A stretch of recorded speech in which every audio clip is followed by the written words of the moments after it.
The day had begun with warmth, anticipation, and the bittersweet ache that every mother feels when she watches her child step into a new life.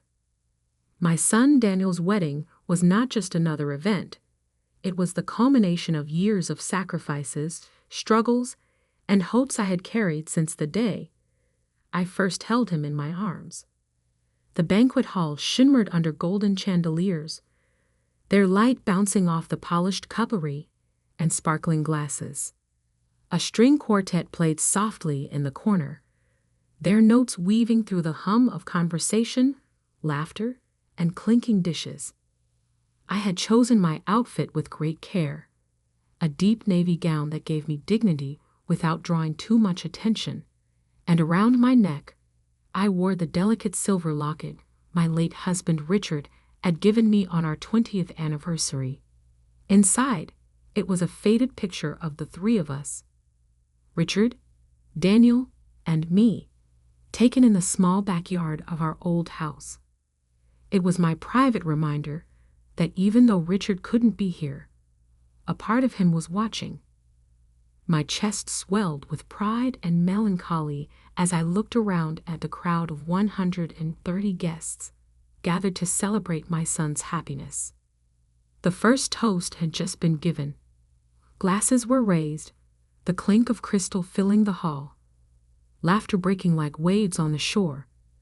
I remember smiling, my hand resting lightly on the table, thinking, this is the moment Richard would have loved to see.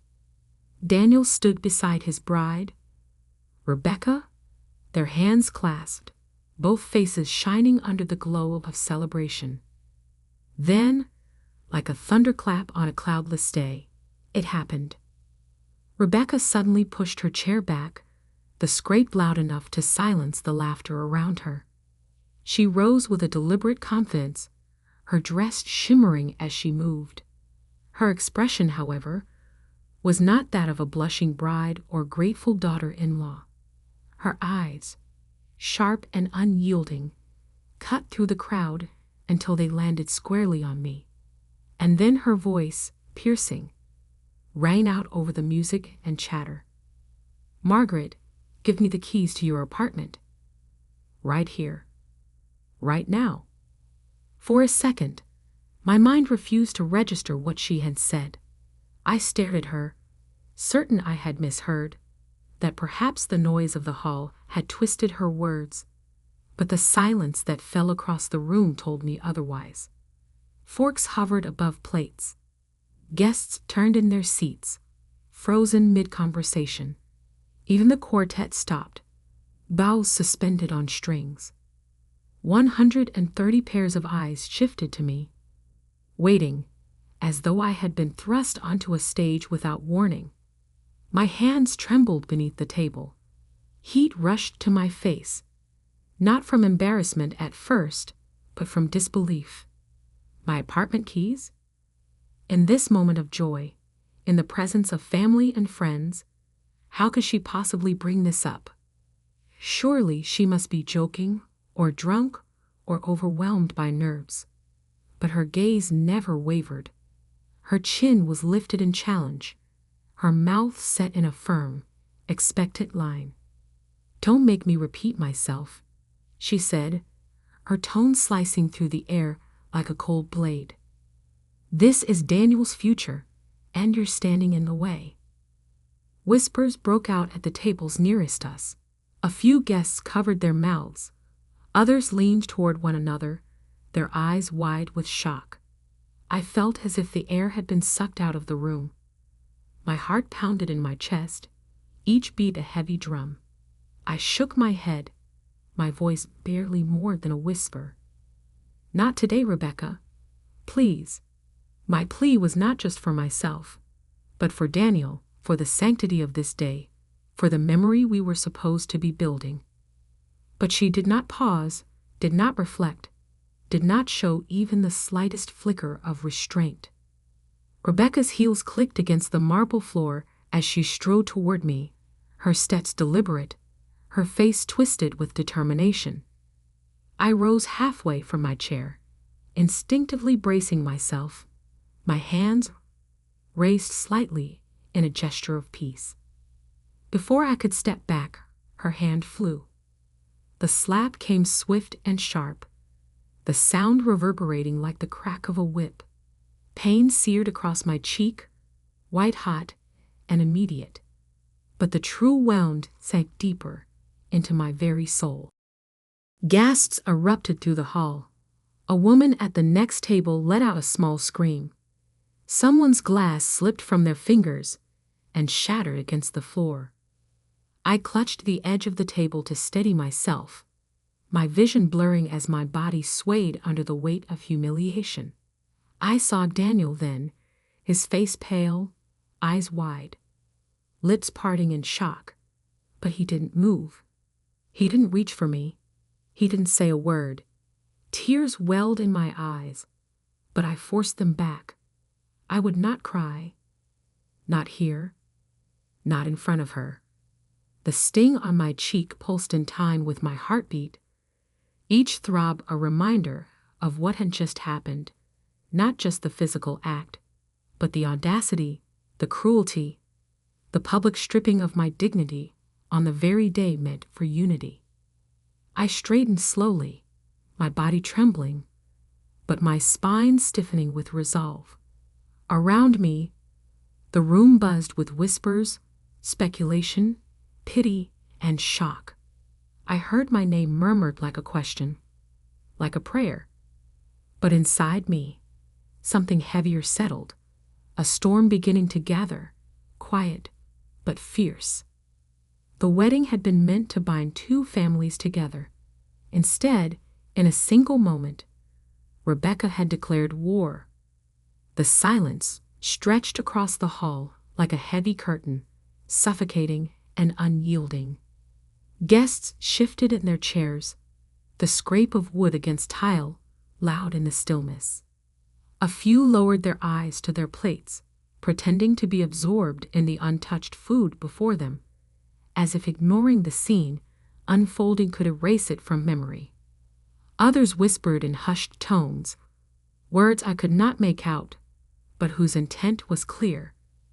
They were discussing me, the slap, the humiliation, and yet, for all the murmurs, for all the sideways glances, not one person rose to my defense. Not one hand reached out to steady me. I stood there, cheeks burning, my body stiff and rigid, as if I could keep myself from shattering by sheer will alone. The sting from Rebecca's hand lingered, but it was nothing compared to the deeper ache blooming inside me. I turned my eyes toward my son, my Daniel. He stood only a few feet away, his face pale, his mouth slightly open, his gaze darting between his new wife and his mother. For a heartbeat, hope sparked in me. I thought I saw the child I once knew, the boy who used to run to me when he scraped his knee, who clung to me when nightmares woke him in the night, who promised, after his father's death, that he would be my man now. But Daniel said nothing. He only stood there, frozen, as if weighed down by chains I could not see. His silence cut through me with more cruelty than Rebecca's hand ever could. A single word, "Mom," would have softened the wound. A step toward me, a hand on my shoulder, any gesture of solidarity would have told the world that blood and loyalty still meant something. But instead, he stayed still, his body rigid, his eyes blank with disbelief or fear. And in that moment, I felt something inside me tear. That silence, my son's silence, was a betrayal dressed in hesitation. My vision blurred as tears welled up, threatening to fall. I swallowed hard, fighting them back. I refused to let Rebecca see me broken, and I refused to let Daniel see me crumble under the weight of his inaction. Still, the ache pressed down, relentless. My mind flew backward through the years, sifting through every sacrifice, every quiet struggle, every moment when I had chosen his well-being over my own. I remembered the years after Richard, my husband, passed. The nights I spent in the cold, working late shifts at the diner, hands raw from scrubbing, feet aching from standing 12 hours straight. I remembered the mornings when I packed Daniel's lunch with leftovers from my own plate, choosing hunger for myself, so he would have enough. I remembered the tuition bills that came in thick envelopes, their numbers cruel and mocking, and how I took on extra work, sewing clothes late into the night until my eyes burned. Every decision, every burden, I had carried for him. For this boy, who now stood mute in the face of my humiliation, and still, through the swelling storm of grief and anger, something unexpected stirred, compassion. Not for Rebecca, who had wounded me publicly, nor even for Daniel, who had failed me in that critical moment, but for myself. For the woman who had borne so much without recognition, who had endured silently so her son could rise. I felt compassion for the long nights of exhaustion, when I lay awake worrying if Daniel would resent the smallness of our lives. For the days I'd put on a smile, even when grief clawed at my chest, because I wanted him to feel safe, wanted him to believe that his world was still whole despite the gaping absence of his father. I felt compassion for the years of loneliness, for the dreams I had shelved, for the laughter I had buried beneath work and duty. Rebecca's slap had opened a wound, yes, but in that silence, I began to see it differently. Not as a symbol of my weakness, but as a mark of everything I had endured and survived. It was a reminder that I had weathered storms far greater than one woman's arrogance. The hall still buzzed with whispers, but their voices began to fade from my ears. I no longer cared what they thought of me, whether they pitied me or judged me. What mattered was what I thought of myself, and for the first time in a long while, I allowed myself the grace to feel proud. Proud of the battles I had fought in secret, of the sacrifices no one had witnessed, of the quiet strength that had carried me here, even to this moment of humiliation. I would not let my story end with that slap. I would not let Rebecca's arrogance or Daniel's silence define me. My worth was not in their hands. It had been forged in years of hardship, in resilience, in love that had never wavered. And though I felt tears sting my eyes, I knew they were not only tears of pain, they were tears of release. I straightened my back, letting the whispers wash over me. Let them talk.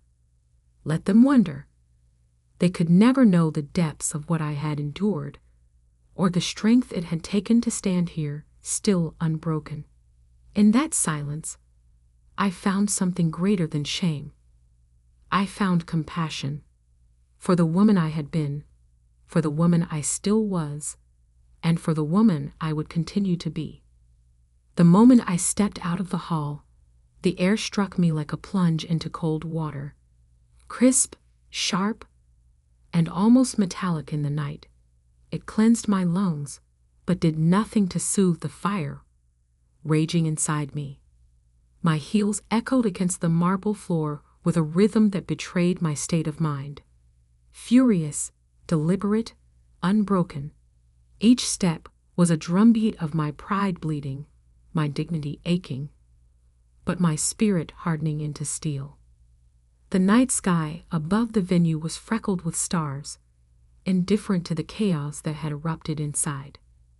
Laughter from a group of late-arriving guests drifted faintly from the parking lot, but to me, the world had narrowed into a singular purpose. The humiliation I had endured minutes earlier replayed in my mind, not with sorrow anymore, but with a growing clarity that transformed pain into pure anger. I thought of Rebecca's hand across my face, the sting that had burned into my skin, and the arrogant command in her voice as she demanded the keys to the home I had built with my late husband. I thought of Daniel's silence, his stillness as his wife degraded me in front of 130 witnesses.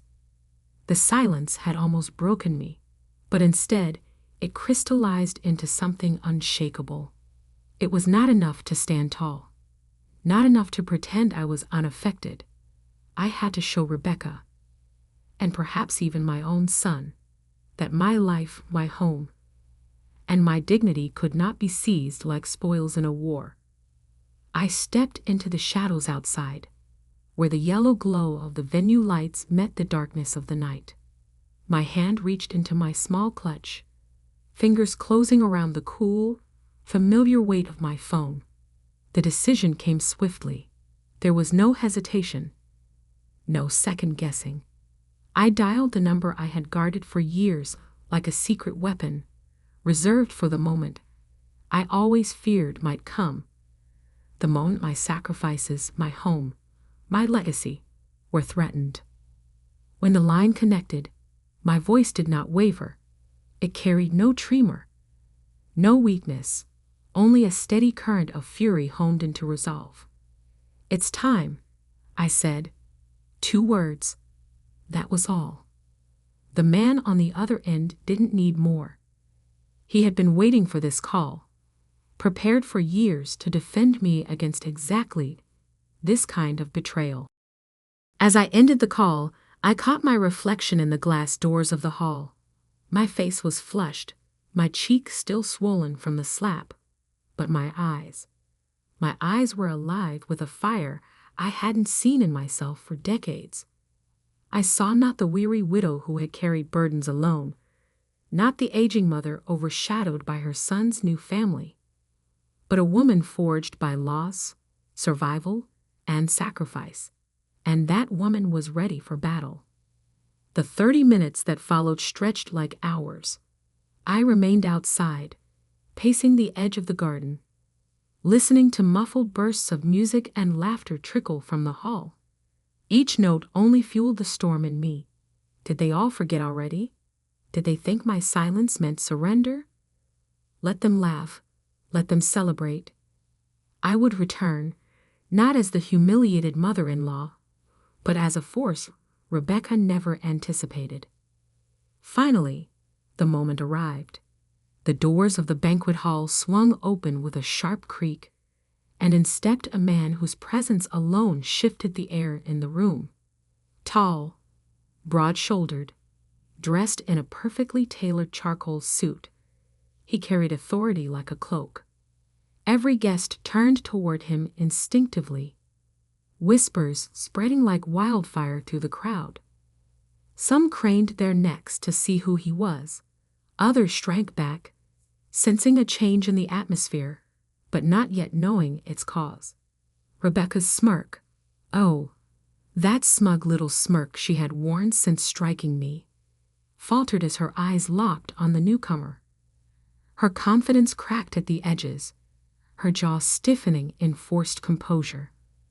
Daniel, meanwhile, stared, brows drawn together in confusion, a shadow of unease flickering across his face. The man's eyes scanned the hall with calm precision until they landed on me. I had stepped back inside quietly, unnoticed by most, but he found me immediately, as if tethered by an unspoken understanding. I inclined my head in a single nod, silent confirmation, silent command. This man was not just any guest. He was the lawyer I had trusted for years, the one who had guided me through the complex decisions after Richard's death, who had ensured my home and assets were shielded from exploitation, who had prepared me for the very possibility that one day someone, even family, might try to strip me of what was mine. He knew every document, every clause, every lock and key of my estate, better than anyone else alive. And now, with all eyes on him, he was here to do what I could not alone: restore my dignity in the face of cruelty, to wield the law like a sword against the arrogance that had sought to destroy me. Rebecca shifted in her seat, suddenly restless, her fingers tugging nervously at the edge of her dress. Guests murmured louder, their curiosity mixing with discomfort. Daniel's confusion deepened as he looked between his wife, his mother, and the imposing figure who had just entered. The tension in the room thickened, every second stretching taut, as if the air itself braced for the storm about to break. I stood taller then, no longer shrinking into silence. My cheek still burned, but it no longer felt like a mark of shame. It was a battle scar, and soon the room would know whose dignity had truly been struck down, and whose would rise untouchable. The tension in the hall had already stretched thin, humming like a wire about to snap, when the smallest voice in the room cut through it all. It wasn't a guest or a relative rising to defend me, nor even the lawyer standing like a sentinel in the doorway. No, it was my grandson, Ethan. He was only 8 years old, but in that instant, he carried more weight than anyone else present. His little frame seemed swallowed by the vastness of the banquet hall, the chandeliers casting halos of light above his dark hair. In his hands, he clutched the worn leather photo album I had left behind on the table, our family's story pressed between its pages, fragile yet enduring. He stepped forward with the hesitant bravery only a child can muster, his sneakers squeaking faintly against the polished floor. "Daddy," he said softly, but the quietness of his voice carried like thunder. Conversations that had begun to stir died instantly. Every head turned toward him. Grandma didn't do anything. Mommy slapped her. I saw it. The words dropped into the silence, like stones into still water, ripples spreading across every face in the room. Rebecca's color drained as though someone had pulled the life out of her. Her lips parted, then closed again, but no sound came. Her eyes darted to Daniel, then to the guests, desperately searching for a way to spin what had just been laid bare. But there was no undoing the innocence of a child's testimony. Ethan had no agenda, no reason to lie, and everyone knew it. Daniel's jaw tightened, his body stiffening as the truth slammed into him with the force of a blow. His hands, once hanging limply at his sides, curled into fists. For the first time that night, his gaze shifted fully to his wife. Not with confusion now, but with the dawning recognition of betrayal. The entire hall froze, as if the very air had been shackled by Ethan's words. Guests who had whispered doubts and exchanged uneasy glances now stared openly at Rebecca, their expressions shifting, disbelief giving way to disgust, pity morphing into indignation. And me? For a moment, I simply stood, my breath caught in my throat, my heart pounding as if it might break free from my chest. The anger that had carried me out of the hall earlier, the fury that had burned in me as I made that phone call, cracked open under the weight of Ethan's words. What surged through me now was something stronger than anger: vindication. I was not crazy. I was not weak. I had not imagined the humiliation, the sting on my cheek, the silence that followed, the weight of all those eyes pressing judgment on me. None of it had been a fever dream of grief or age. The truth was out, and it had come not from me or from a professional standing in my corner, but from the pure, uncorrupted honesty of a child. I looked at Ethan, his small hands still clutching that photo album to his chest like a shield. My throat tightened, and tears stung the back of my eyes, not of pain this time, but of something close to gratitude. He had seen me, believed me, and spoken aloud the truth others were too cowardly to defend. In his innocent defiance, he gave me back my voice. Rebecca tried to move then, tried to summon the confidence that had carried her earlier. She forced a smile, brittle as glass, and bent slightly toward Ethan. "Sweetheart, you must have been confused," she said, her voice trembling beneath its veneer of control. "Sometimes." But the words died on her lips. The guests were no longer hers to manipulate. Their eyes bore into her, sharp and unforgiving, their murmurs swelling into a tide she could not stop. The veneer cracked, and for the first time that night, Rebecca looked small, cornered, and powerless. Daniel took a step forward, his shadow falling over his wife. His eyes, once clouded with hesitation, now blazed with clarity. He turned briefly toward me, shame flickering in his gaze. But it was enough. I saw it. The doubt was gone. The truth had reached him, and it had come from the mouth of his own son. The hall, moments ago suffocating with whispers, now held a different kind of silence, the silence of judgment, of reckoning. As I stood there, I felt the shift within myself.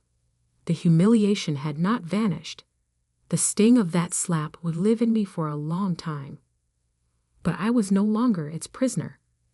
Ethan's voice had freed me from the cage of silence and disbelief.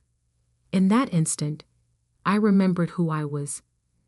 Not a frail widow, not a burden to be brushed aside, but a woman who had carried her family through storms and still stood tall.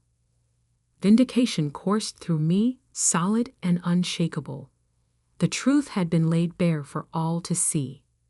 Rebecca's hand might have struck my face, but Ethan's words restored my dignity. And though the battle was not over yet, I knew the tide had turned.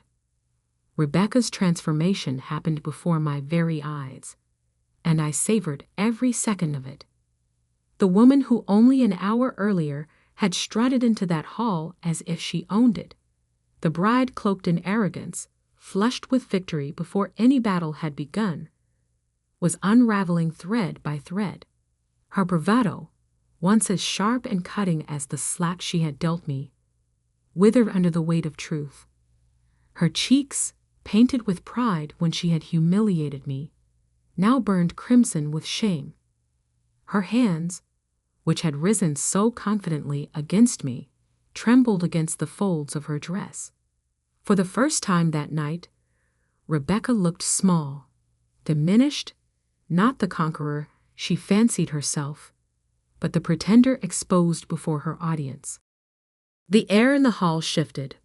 Earlier, it had been heavy with whispers and indecision, thick with uncertainty as guests weighed silence against decency. But now, with Ethan's innocent testimony still echoing in the air, the tide had turned decisively. People who had kept their heads bowed now raised them, eyes narrowing not at me but at her. Their gazes sharpened, and the contempt they carried was impossible to mistake. A woman near the back leaned toward her husband, her voice cutting clear enough for all to hear. Shameful. Another followed, louder, emboldened, disgraceful behavior. The words spread like wildfire, not in hushed tones this time, but openly, deliberately, as if each guest wanted to mark their distance from her. Rebecca's back stiffened at the sound, but her face betrayed her panic, eyes darting, mouth twitching as though she searched for words that would not come. Daniel, my son, stood beside her, his silence a second judgment. His head bowed low, as though the very weight of his choices, the marriage, the loyalty he had offered her, the silence he had wielded against me, had settled heavily on his shoulders. He didn't move to comfort her, nor did he defend her, and that absence spoke louder than any accusation. His shame was not mine to carry any more. It clung to him, undeniable, while I stood freer with every second that passed. The sting on my cheek, once the mark of my humiliation, had begun to fade. In its place rose something far more satisfying, a deep, cutting vindication. Rebecca had struck me in front of everyone, certain she could make me small, certain that my silence, or worse, Daniel's silence, would bury me. But her cruelty had boomeranged, landing squarely back on her own shoulders. She had scripted a scene where I was to be cast as the weak, frail obstacle in the way of her future. Instead, she had revealed herself as the villain. It was not justice delivered by force.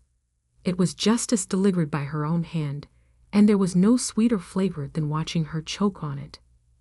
I scanned the room slowly, my eyes meeting those of the guests who had witnessed it all. I saw pity there, but it was no longer directed at me.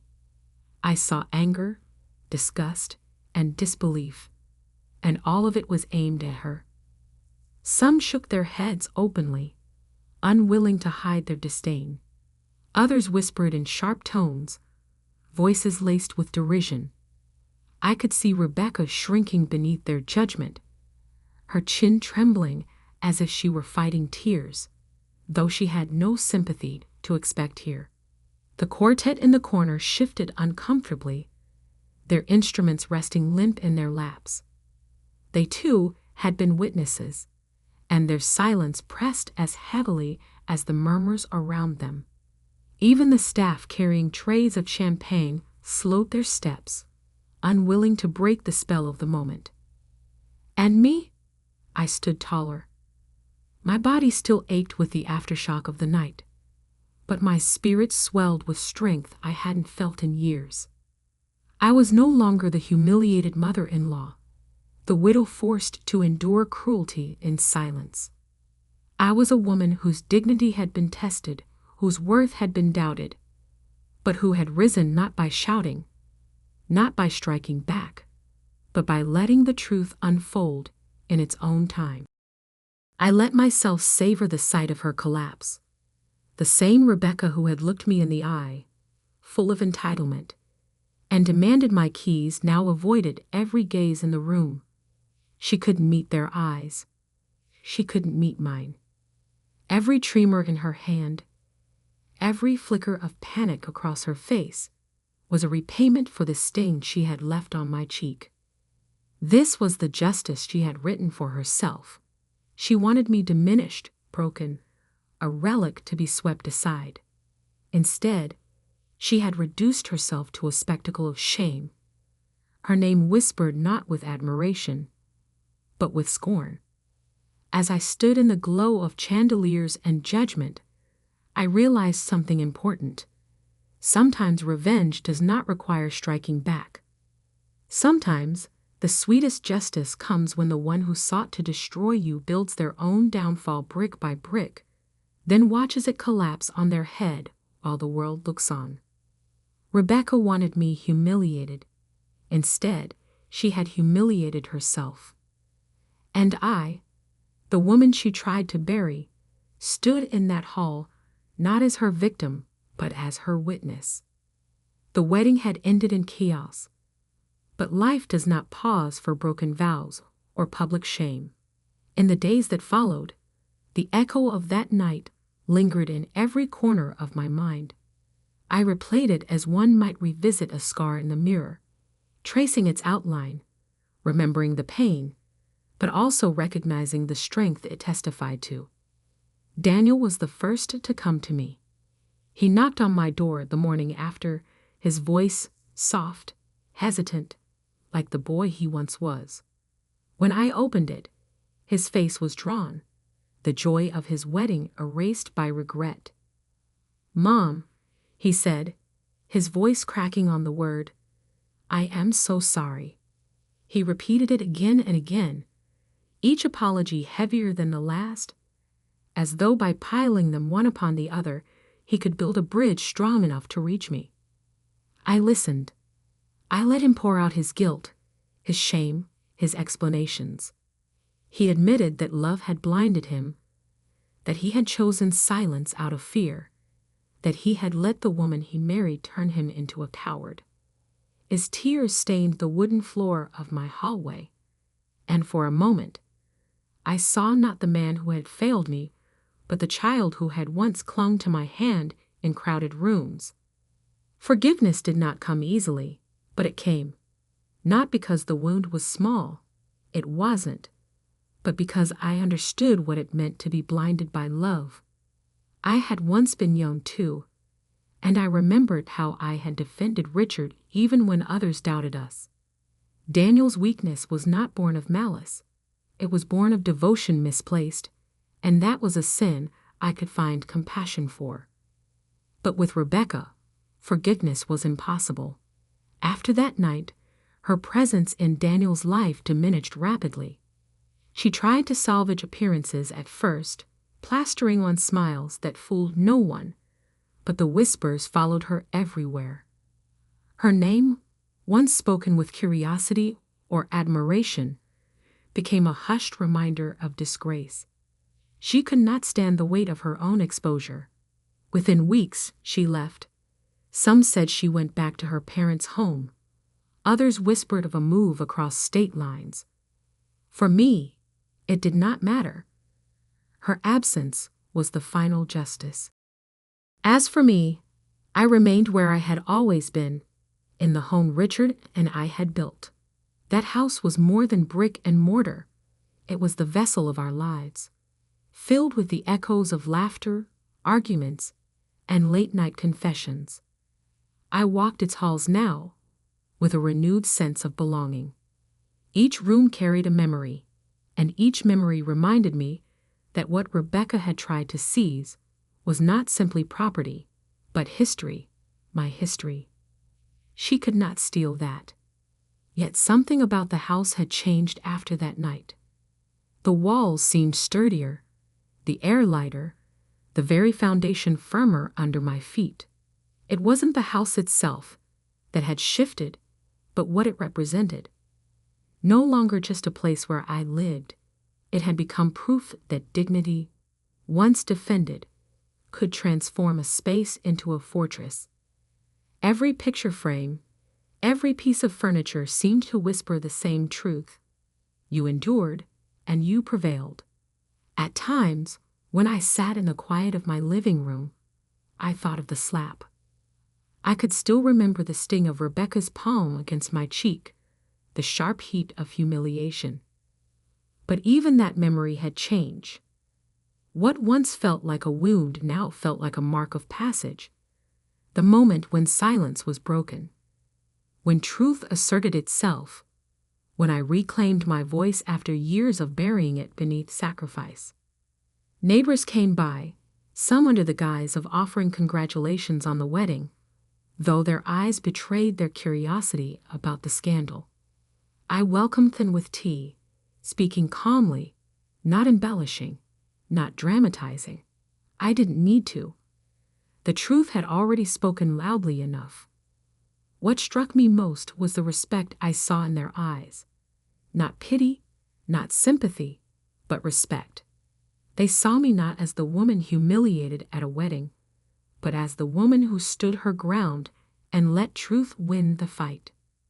Daniel visited often in those weeks, sometimes with Ethan, whose innocent words had turned the tide that night.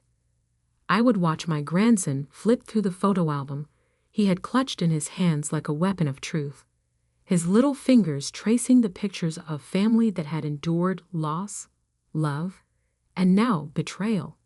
In his eyes, I saw not fear of what had happened, but pride. Pride in his grandmother. That, more than anything, told me I had not just endured, I had triumphed. Rebecca had thought that slap would be the end of me, that she could reduce me to silence, strip me of dignity, claim what was mine. But in trying to destroy me, she had undone herself. What remained was not the humiliation of a single moment, but the strength of everything I had carried and survived. In the stillness of my home, I often whispered to Richard's photograph, the one that sat on my nightstand. "You'd be proud of me," I told him. They tried to take it all, but I didn't let them. His smile, frozen in that frame, seemed to affirm what I already knew. I had honored what we built together. My daughter-in-law slapped me and demanded my house keys. She thought she was closing my story. Instead, she gave me the chance to write its most powerful chapter. I reclaimed my voice, my strength, and my justice. And that is something no one will ever take from me again.